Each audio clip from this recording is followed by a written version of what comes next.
구약 1190페이지입니다. 1190페이지 에스겔서 25장 15절부터 17절까지입니다. 같이 3절이죠. 같이 봅니다. 15절입니다. 주 여호와께서 이같이 말씀하셨느니라. 블레셋 사람이 옛날부터 미워하여 멸시하는 마음으로 원수를 갚아 진멸하고자 하였도다. 그러므로 주 여호와께서 이같이 말씀하셨느니라. 내가 블레셋 사람 위에 손을 펴서 그렛 사람을 끊으며 해변에 남은 자를 진멸하되 분노의 책벌로 내 원수를 그들에게 크게 갚으리라. 내가 그들에게 원수를 갚은즉 내가 여호와인 줄을 그들이 알리라 하시니라. 아멘. 네, 여기다 줄 껴놓고 예레미야서 47장으로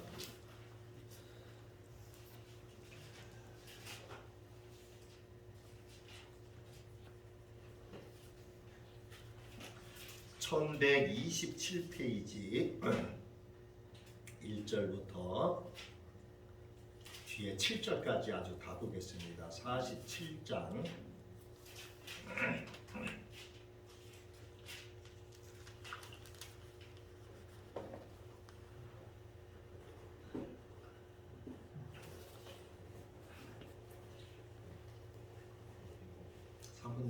사모님 전부 다.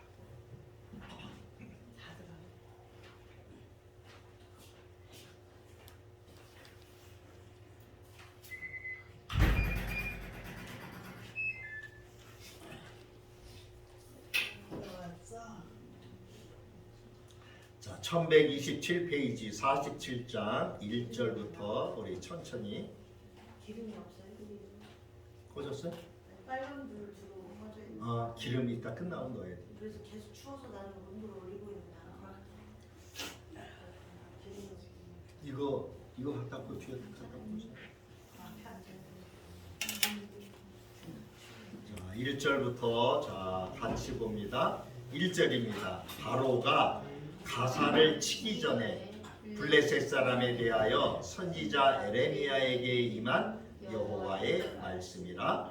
여호와께서 이와 같이 말씀하시되 보라, 물이 북쪽에서 일어나 물결치는 시내를 이루어 그 땅과 그 중에 있는 모든 것과 그 성과 거기에 사는 자들을 휩쓸리니 사람들이 부르짖으며 그 땅 모든 주민이 울부짖으리라.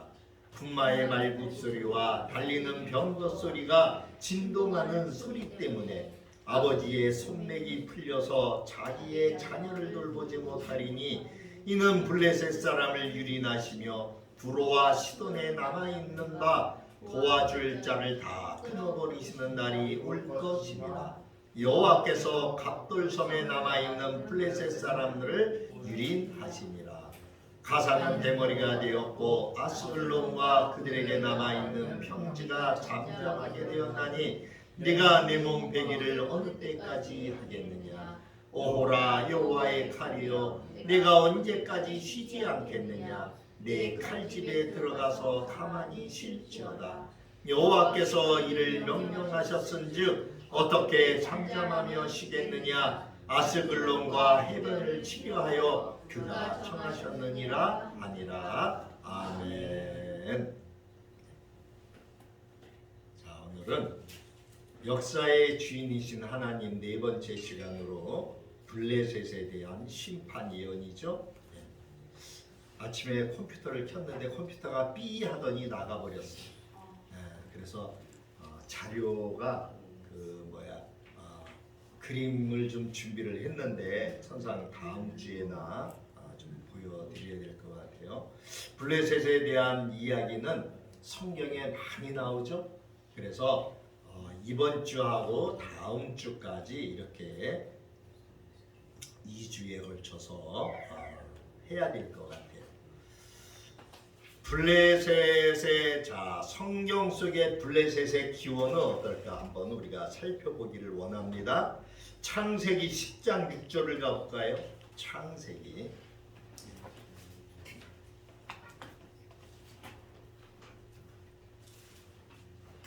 창세기 10장입니다.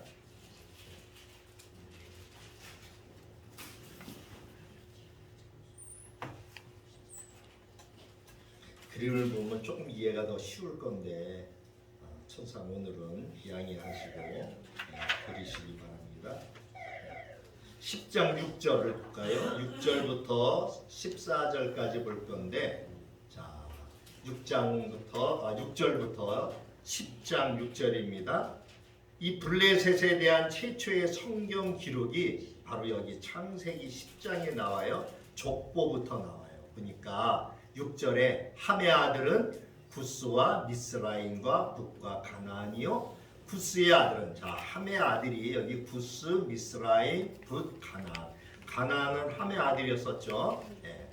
여기서 구스의 아들은 스바와 하윌라와 삽바와 삽다와 라마와 삽드가요. 라마의 아들은 스바와 드단이요. 구스가 또 니무롯을 낳았으니 그는 세상의 첫 용사라. 그가 여호와 앞에서 용감한 사냥꾼이 되었으므로 속담에 이르기를 양 아문은 여호와의 앞에 니무롯같이 용감한 사냥꾼이로다 하더라. 그의 나라는 시날 땅의 바벨과 에렉과 악각과 갈레에서 시작되었으며 그가 그 땅에서 아수르로 나아가 니느웨와 르호보딜과 갈라와 및 니느웨와 갈라 사이에 레센을 건설하였으니 이는 큰 성읍이라. 미스라임은 루딤과 아나밈과 르하빔과 나뚜임과 바두르심과 가술루힘과 갓도림을 낳았더라. 가술루임에서 블레셋이 나왔더라. 그러니까 블레셋은 누구의 후손이에요? 쭉 올라가니까 노아의 아들 함, 셈, 함, 야벳, 그렇죠? 노아의 세 아들이. 자, 이 땅의 지구상에 대홍수가 있고 나서 노아의 가족만 살아남았죠. 그 노아의 가족 가운데 셈과 함과 야벳이 살아남게 되었어요. 그래서 그 둘째 아들인 함의 후손이 바로 이 블레셋의 조상이다라고 하는 것을 알 수가 있죠. 이와 같이 블레셋의 족보를 거슬러 올라가면 블레셋은 함의 아들 미스라임의 아들인 가술루임의 후손 중에 하나다.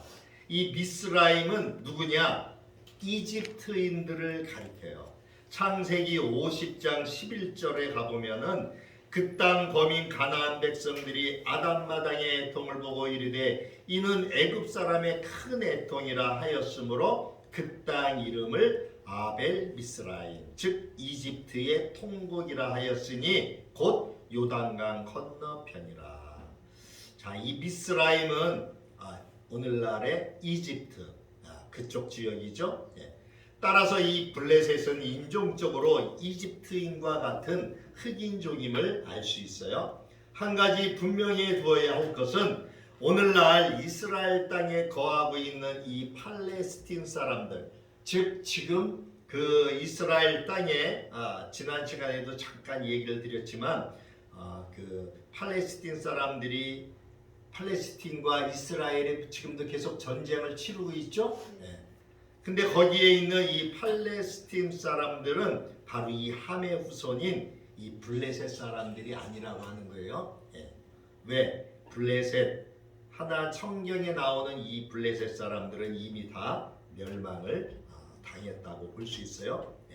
이 최초의 성경 기록 이후에 블레셋은 구약 성경 전체에 걸쳐서 총 256절 그리고 297회에 걸쳐서 발견이 돼요.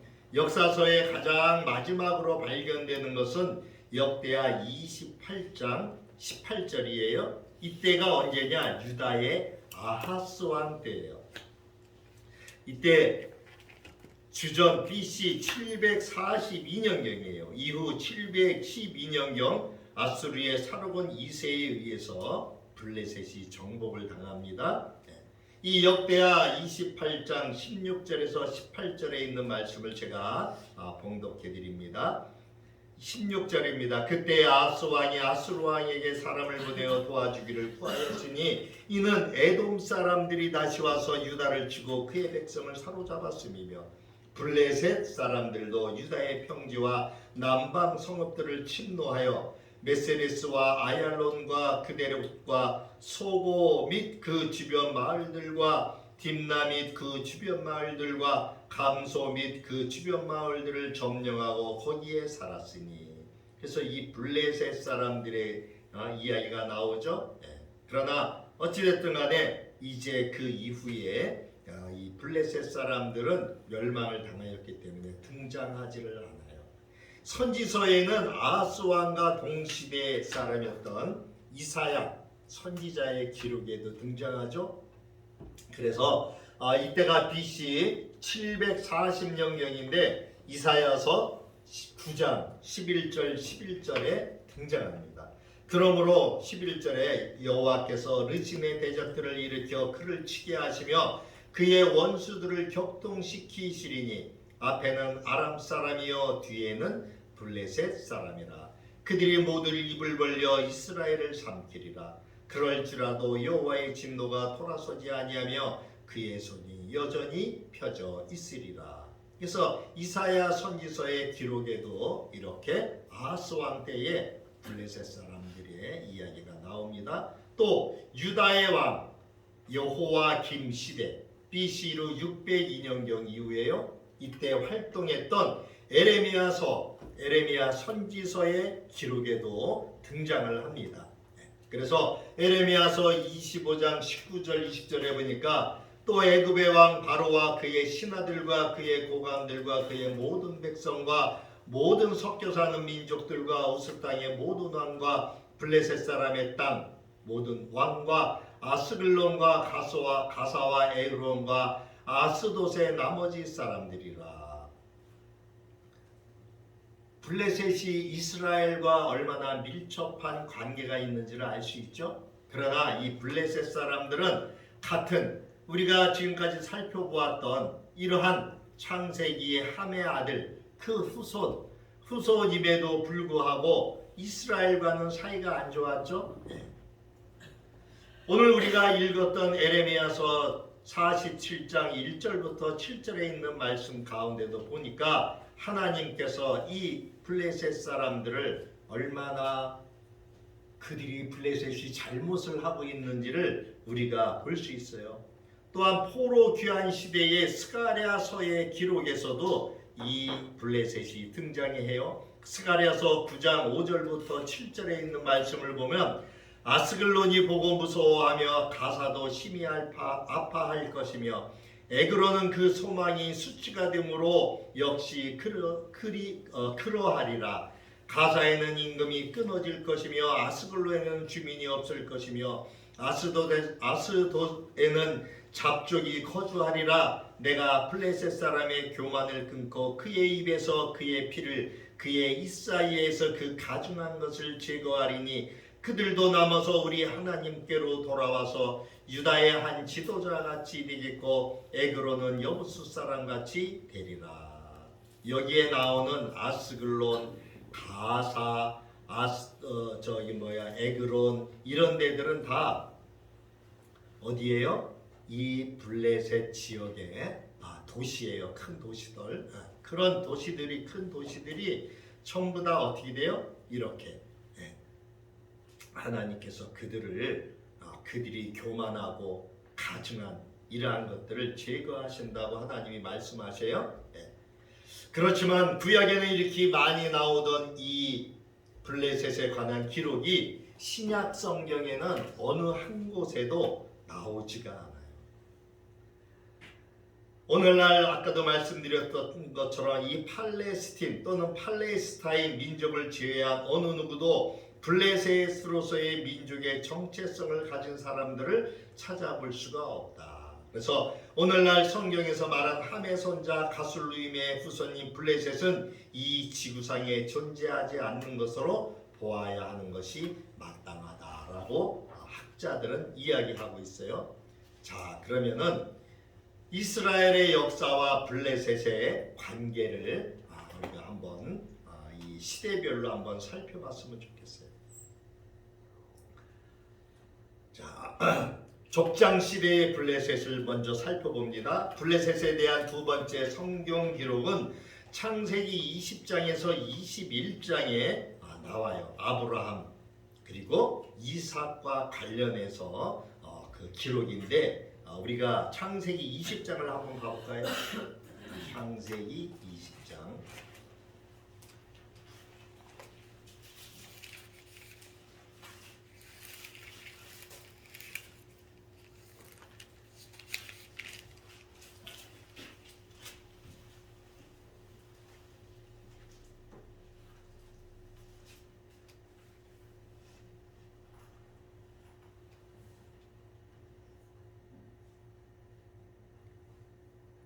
(20장 1절에) 아브라함이 거기서 네게부 땅으로 옮겨 가데스와 술 사이 그랄에 거류하며 그의 아내 사라를 자기 누이라 하였으므로 그랄 왕 아비멜렉이 사람을 보내어 사라를 데려갔더니, 우리 이 이야기 알죠?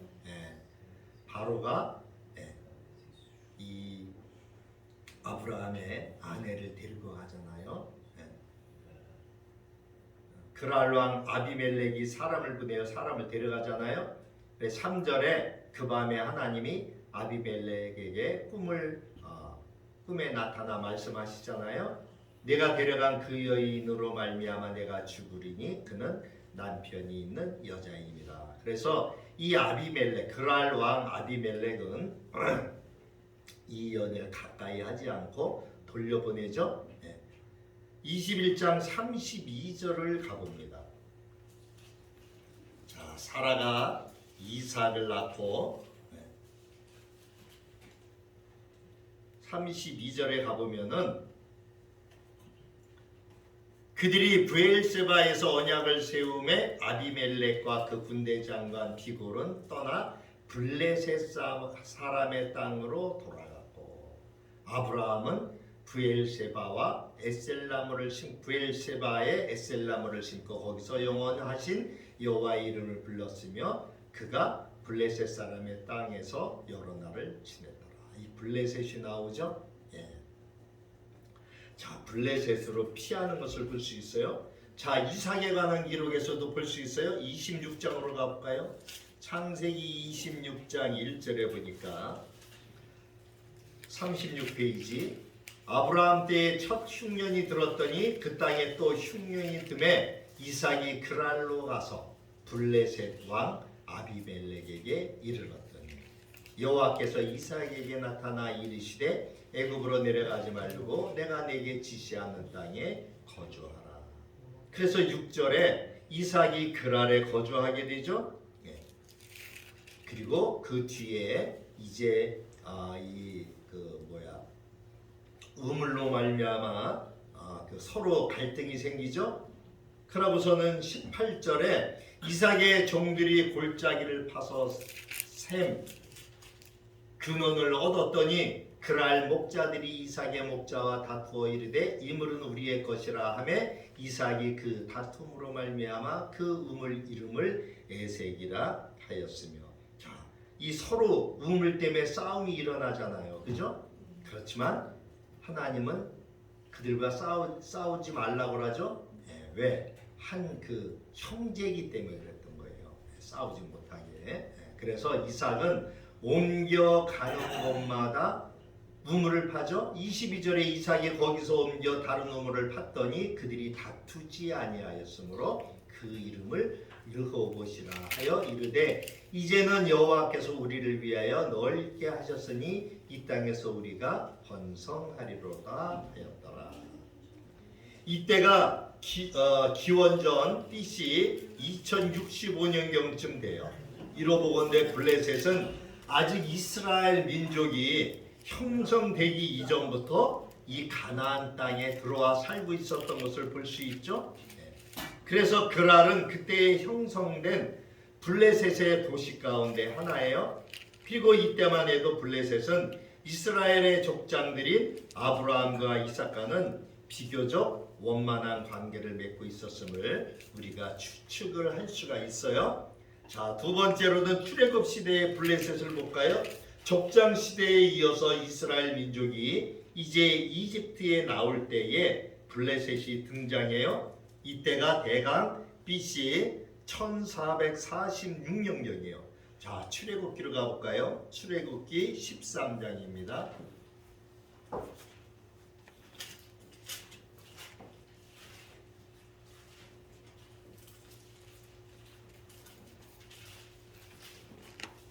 출애굽기 13장 17절 18절을 볼 겁니다. 102페이지예요. 구약성경 102페이지.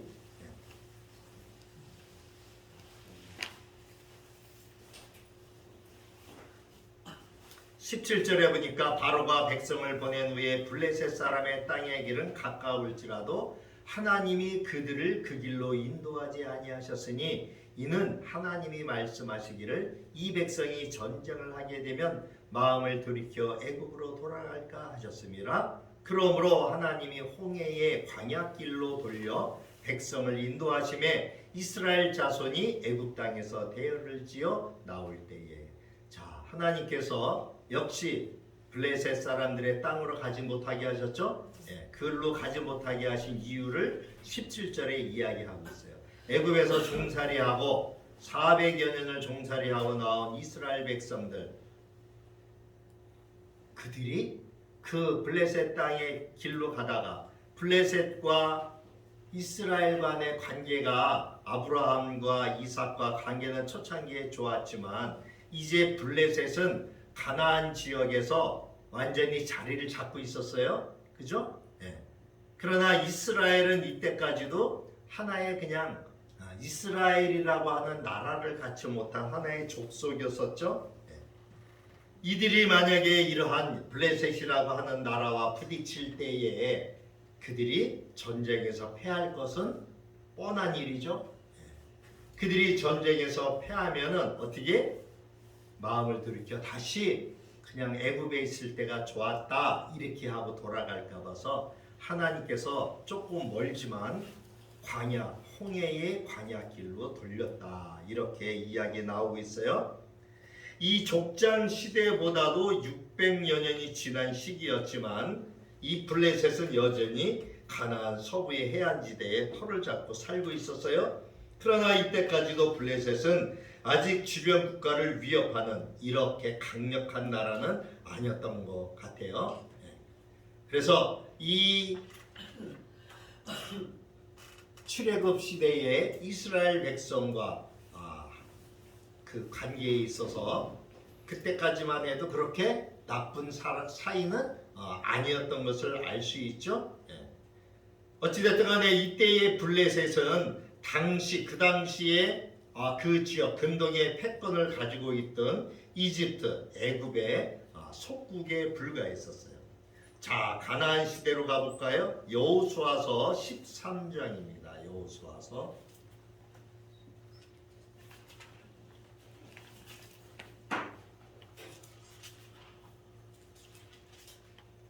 여호수아서 13장 1절을 봅니다.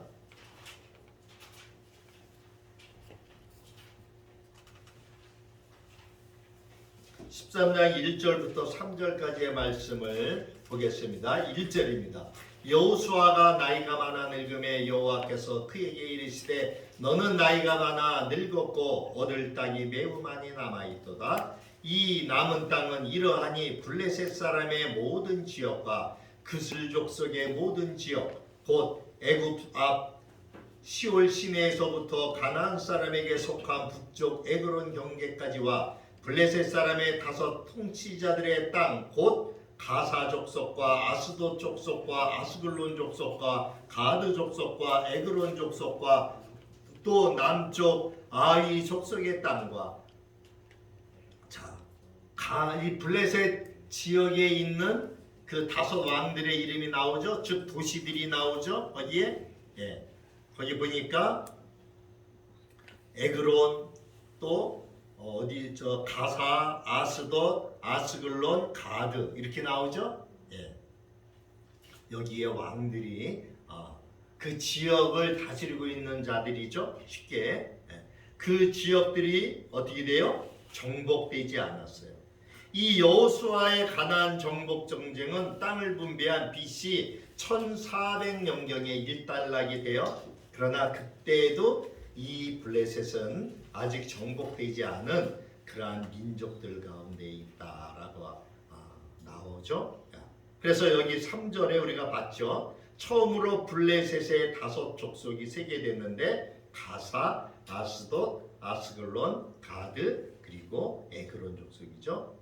이들은 각자 도시국가를 세워서 자치적으로 살고 있었어요. 따라서 이 시기에 블레셋은 느슨한 지파 동맹체를 이루며 가나안 땅의 다른 민족에게는 별다른 군사적인 영향력을 미치지 않은 평온한 삶을 산 것 같았어요. 자, 가나안 정착 시대로 가볼까요? 자, 그러나 이스라엘 민족이 이제 가나안 땅에 정착한 이후에 상황이 달라지게 돼요. 왜냐하면은 이 블레셋도 가나안 땅의 한 부분이었었죠.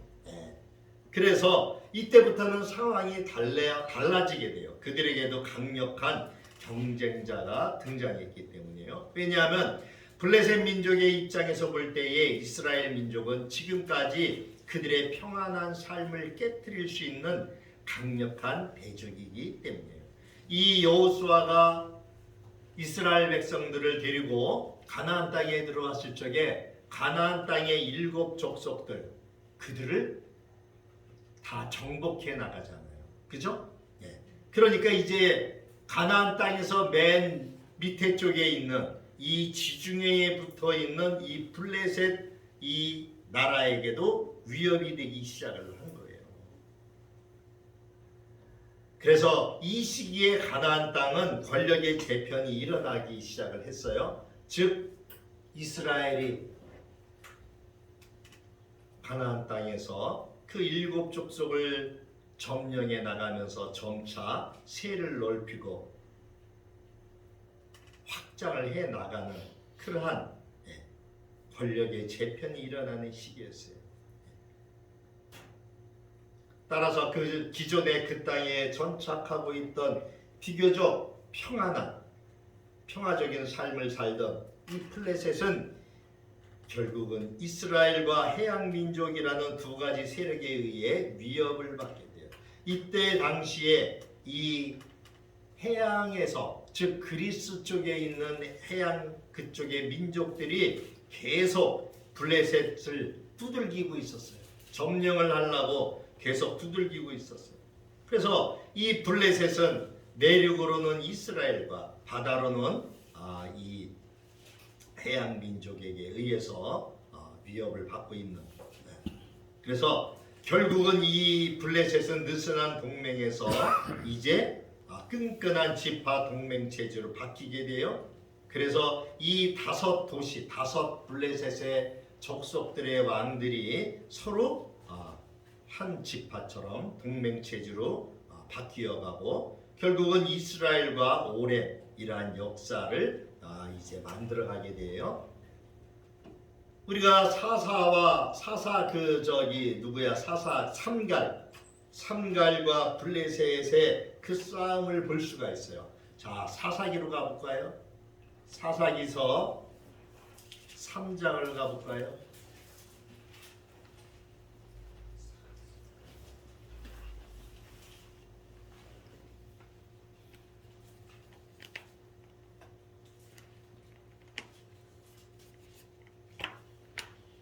자, 3장 1절에 보니까 여호와께서 가나안의 모든 전쟁들을 알지 못한 이스라엘을 시험하려 하시며 이스라엘의 자손의 세대 중에서 아직 전쟁을 알지 못하는 자들에게 그것을 가르쳐 알게 하려 하사 남겨두신 이방 민족들은 블레셋의 5 군주들과 모든 가나안 족속과 시돈 족속과 바알 헤르몬 산에서부터 하맛 입구까지 레바논 산에 거주하는 히위 족속이라.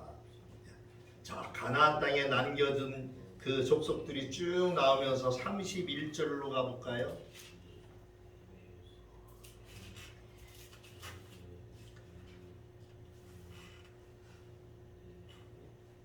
사사들이 계속 이스라엘 땅에서 하나님의 명령을 받고 움직일 적에 31절 삼갈이 나오죠. 사사 삼갈이.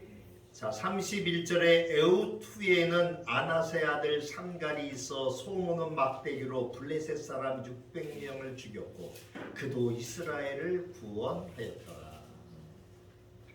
이제 가나안 땅에서 이스라엘 백성들과의 전쟁은 불가피한 상황이 되잖아요.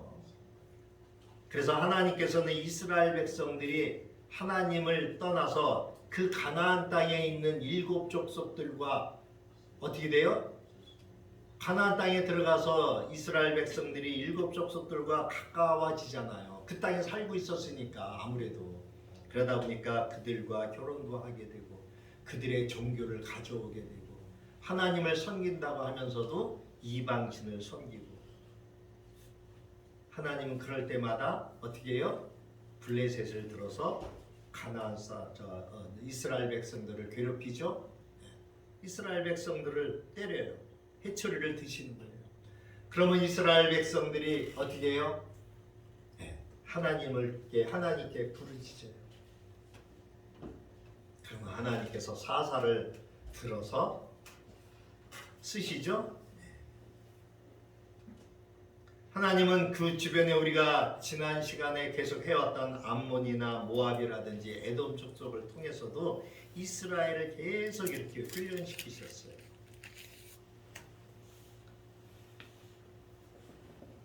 사사기서 10장으로 가볼까요?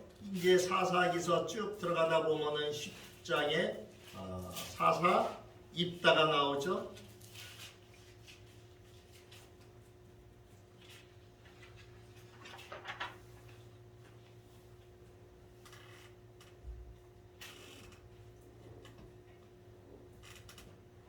하나님께서는 10장에 보니까 사사,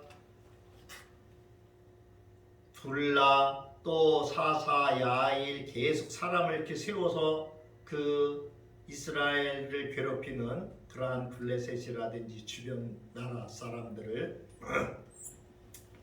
하나님께서 이스라엘 백성이 부르짖으면은 하나님이 사사를 들어서 이렇게 또 그들을 물리치게 하시고 계속 그러한 일을 행하시죠. 그러면은 이스라엘 백성들이 회개하고 하나님께 돌아오면 이렇게 사사를 들어 쓰시면서 그 땅에 다시 평화가 와서 때로는 40년, 때로는 80년 동안 평안케 하셔요. 8번째 사사였던 입다의 시대, 이때가 BC 1100년경인데 이때도 블레셋의 이야기가 다시 등장해요. 자, 7절을 볼까요? 여호와께서 10장 7절에 이스라엘에게 진노하사 블레셋 사람들의 손과 암몬 자손의 손에 그들을 파시며, 이 팔았다는 것은 뭐예요? 블레셋 사람과 암몬 자손이 침략해 왔다는 거예요. 이스라엘 백성들이 또 쓸데없는 짓을 하니까. 6절을 볼까요? 이스라엘 자손이 다시 여호와의 목전에 악을 행하여 바알들과 아스다롯과 아람의 신들과 시돈의 신들과 모압의 신들과 암몬 자손의 신들과 블레셋 사람들의 신들을 섬기고 여호와를 버리고 그들을 섬기지 아니하므로 여호와께서 이스라엘에게 진노하사 블레셋 사람들의 손과 암몬 자손의 손에 그들을 파시니. 8절에 그 해에 그들이 요단강 저쪽 길르앗에 있는 아모리 족속의 땅에 있는 모든 이스라엘 자손을 쳤으며 18해 동안 억압하였더라. 몇 년을? 18년 동안 이스라엘을 계속 괴롭히죠.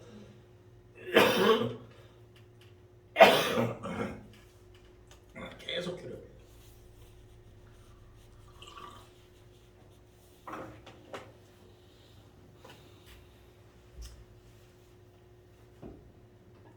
그래서 하나님께서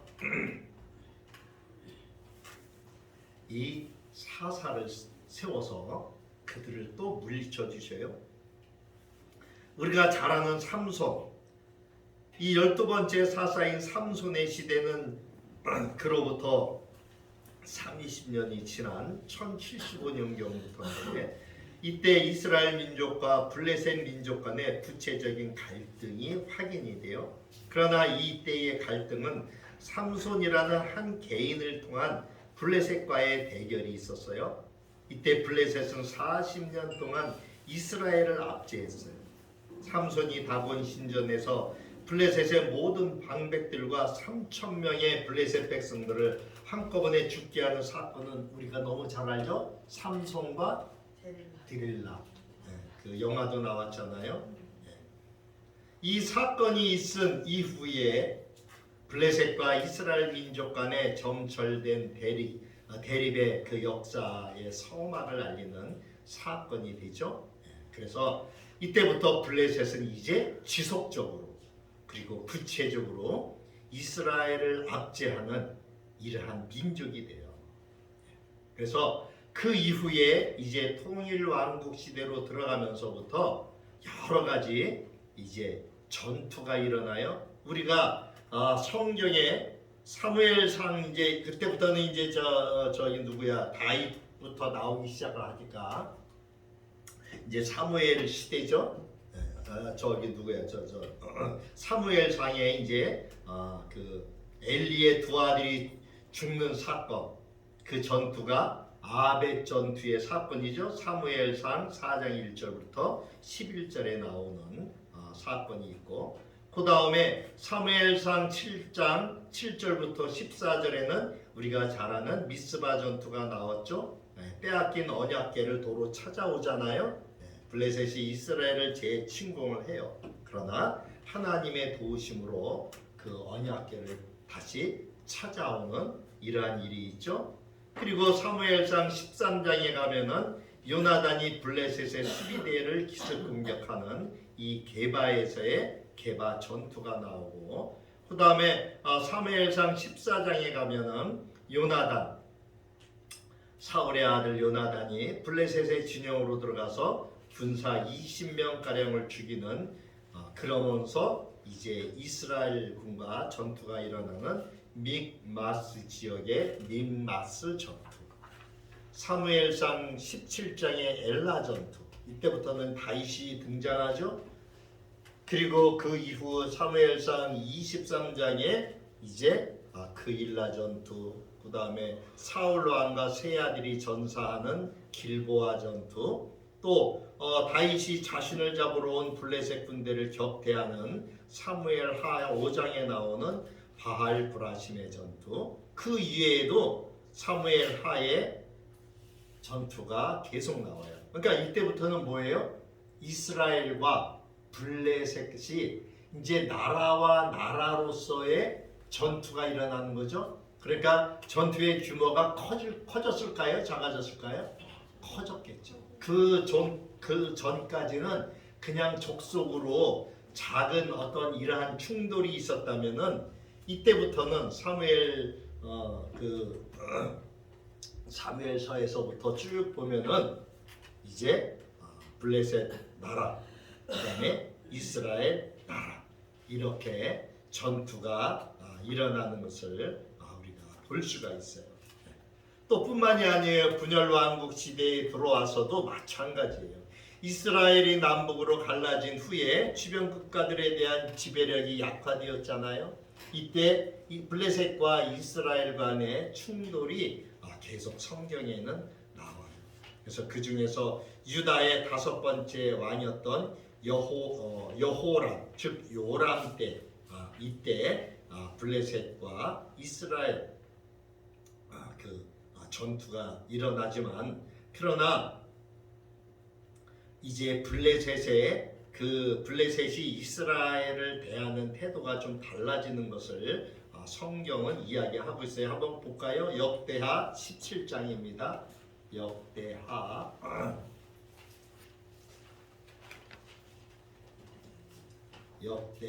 17장. 구약성경 677페이지예요.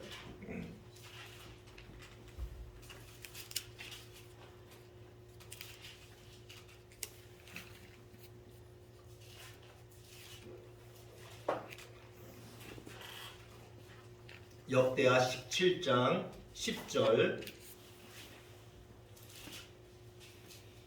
677페이지 10절에 보니까 여호와께서 유다 사방의 모든 나라에 두려움을 주사 여호사밧과 싸우지 못하게 하심에 블레셋 사람들 중에서는 여호사밧에게 예물을 드리며 은으로 조공을 바쳤고 아라비아 사람들도 짐승떼 곧 순양 7,700마리와 순염소 7,700마리를 드렸더라.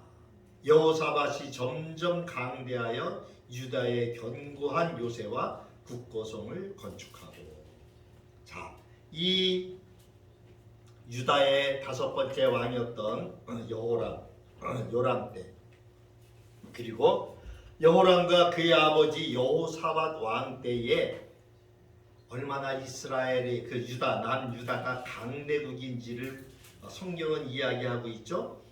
그랬더니 블레셋 사람들이 어떻게 했어요? 예물을 드렸대요. 여호사밧 왕에게. 그리고 은도 조공으로 받았어요. 뿐만이 아니라 그 다른 나라, 아라비아 같은 이러한 나라들도 순양, 순염소 이런 것을 드렸다. 이렇게 나오죠.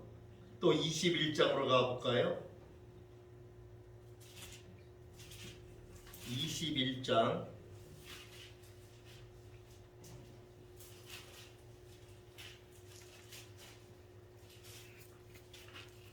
683페이지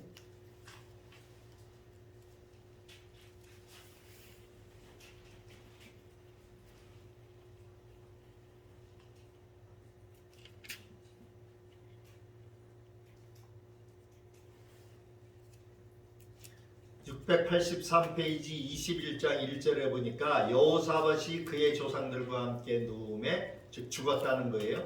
그의 조상들과 함께 다윗성에 장사되고 그의 아들 여호람이 대신하여 왕이 되니라. 여호사밧의 아들 여호람의 아우들 아사랴와 여히엘과 스가랴와 아사랴와 미가엘과 스바다는 다 유다 왕 여호사밧의 아들들이라. 그의 아버지가 그들에게는 은금과 보물과 유다 견고한 성읍들을 선물로 후히 주었고, 여호람은 장자이므로 왕위를 주었더니 여호람이 그의 아버지의 왕국을 다스리게 되어 세력을 얻은 후에 그의 모든 아우들과 이스라엘 방백들 중 몇 사람을 칼로 죽였더라. 자, 아버지였던 여호사밧이 그 아들들 가운데 장자였던 여호람은 왕위를 물려주고, 그 다음에 그 동생들에게는 거기 3절에 보니까 은금과 보물과 그 다음에 작은 성읍들을 이렇게 주잖아요. 그래서 형을 돕게 하죠. 그런데 이 장자였던 여호람은 그가 아버지 왕국을 이제 물려받아서 다스리게 된 이후에 어떻게 해요? 그의 모든 아우들과 이스라엘 방백들 중에 몇 사람을 칼로 죽이는 사건을 발생되죠. 그래서 하나님께서 그 여호람의 악한 이러한 것을 어떻게 해요? 징계를 하시죠. 16절에 가볼까요?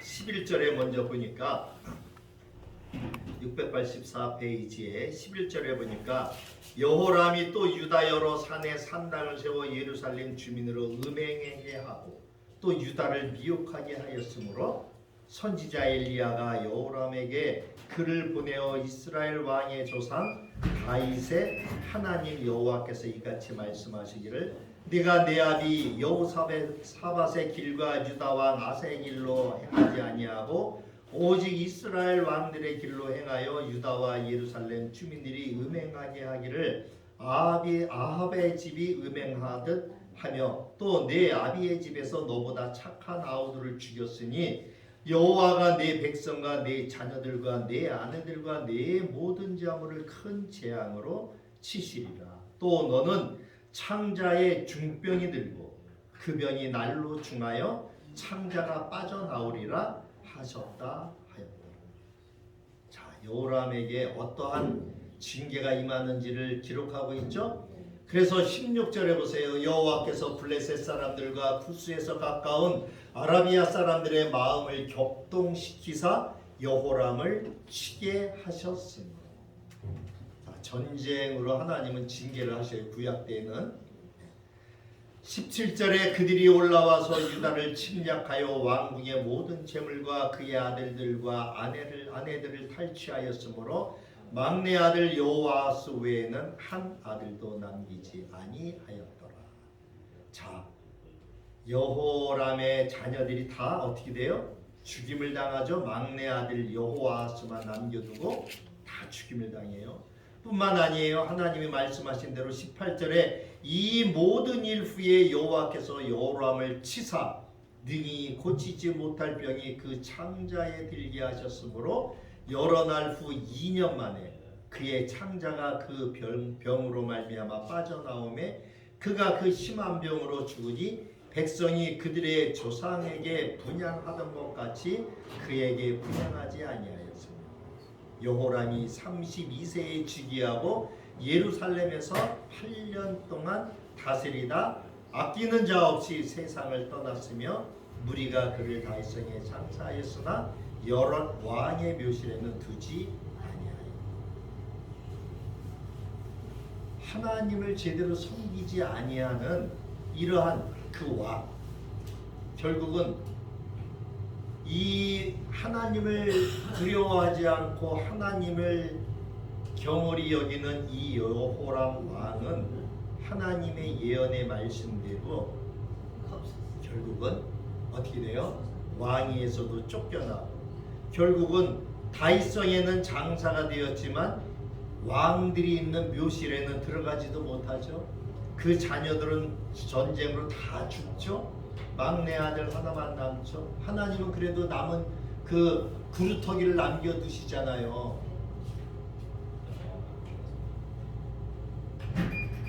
결국 여호람도 병으로 하나님이 말씀하셨던 그 병으로 이렇게 죽게 되는 이러한 일이 발생합니다. 뿐만이 아니에요. 유다의 10번째 왕이었던 우시야 26장으로 가볼까요? 우시야 왕 때에도 또 발생해요. 이때가 BC 785년경이에요.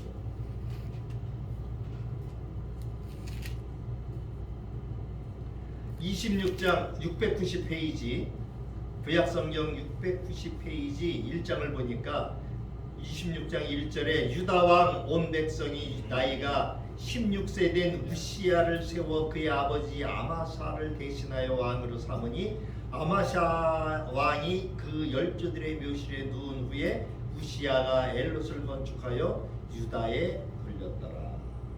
우시야가 왕위에 오를 때의 나이가 16세라 예루살렘에서 52년간 다스리니라. 그의 어머니의 이름은 여골리하여 예루살렘 사람이더라.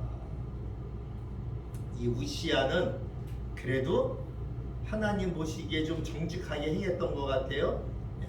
거기 4절에 보니까 우시야가 그의 아버지 아마샤의 모든 행위대로 여호와 보시기에 정직하게 행하며 하나님의 묵시를 밝히 하는 스가랴가 사는 날에 하나님을 찾았고, 스가랴 선지자죠. 그가 여호와를 찾을 동안에는 하나님이 형통하게 하셨다. 자, 하나님을 찾을 동안에 하나님이 형통하게 했다는 거예요. 그죠? 근데 우시야가 이제 하나님을 떠나고 그가 교만과 자만에 빠졌을 때에 이제 어떻게 돼요? 블레셋 사람들과의 전쟁이 일어나게 되죠.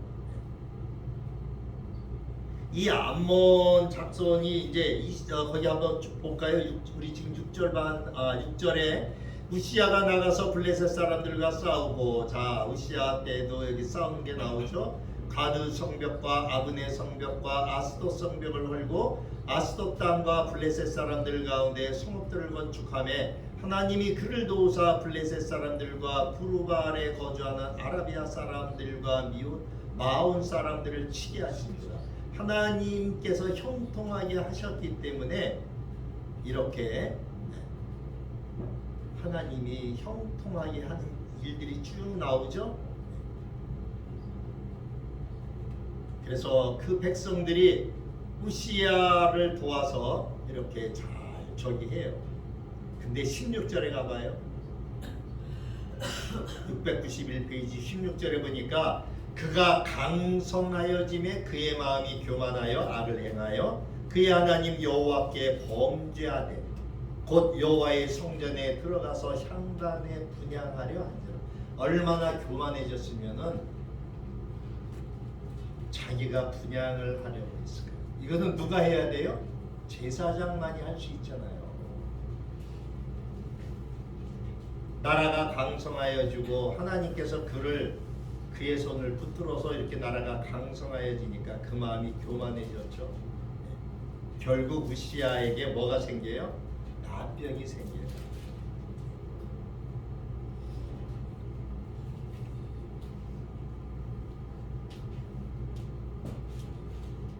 (28장을) 가볼까요? 28장 692페이지 유다의 12번째 왕인 아하스 왕. 이때가 BC 733년경이에요. 자, 아하스 왕 보세요. 28장 1절에 아하스가 왕위에 오를 때에 나이가 20세라 예루살렘에서 16년 동안 다스렸으나 그의 조상 다윗과 같지 아니하여 여호와 보시기에 정직하게 행하지 아니하였다.